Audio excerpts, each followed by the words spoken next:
Last year একটা ছোট্ট ট্রিপের প্ল্যান হয়েছিল। গন্তব্য ছিল বর্ধমান। স্টেশনের ভিড়, অ্যানাউন্সমেন্টের আওয়াজ আর সেই পুরানো ট্রেনের গন্ধ, সব কিছু যেন একটা অন্যরকম নস্টালজিয়া নিয়ে এসেছিল। ট্রেন থেকে নামার সাথে সাথেই হালকা আলো, হালকা হাওয়ায় শহরটা যেন নিজের ভাষায় আমাকে স্বাগত জানালো। হোটেলে ঢোকার পরেই যেটা সবার প্রথমে মিলল সেটি হলো একরাশ শান্তি, কোজি রুম, ডিম লাইটস আর একটা সফট ভাইব লং রাইডের পর পারফেক্ট রেস্ট কর্নার। প্ল্যান ছিল পরদিন সকালেই যাত্রা শুরু হবে দামোদর নদীর দিকে। আসল চাম শুরু হলো যখন পৌঁছালাম দামোদর নদের ধারে। এই নদীতে শুধু জল নয়, জলের সাথে বয়ে চলেছে শত শত বছরের ইতিহাস।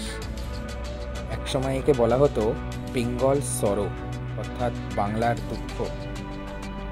বন্যা ছিল এর নিত্যসঙ্গী, আর বর্ষায় তার ভয়ঙ্কর রূপ বদলে দিত গোটা গ্রাম। কিন্তু আজ এই নদী শান্তির প্রতীক। তবুও এই নদীই আবার ইন্সপিরেশন। পণ্ডিত ঈশ্বরচন্দ্র বিদ্যাসাগর এই নদী পার হয়েই জ্ঞানের আলো ছড়িয়েছেন। তার পায়ের ছাপ আজও বয়ে নিয়ে যায় এক অনন্ত ইতিহাস। একজন মানুষ যিনি বদলে দিয়েছিলেন গোটা সমাজ ব্যবস্থা। এই নদী, এই মাটি আজও বহন করে তার পদচিহ্ন।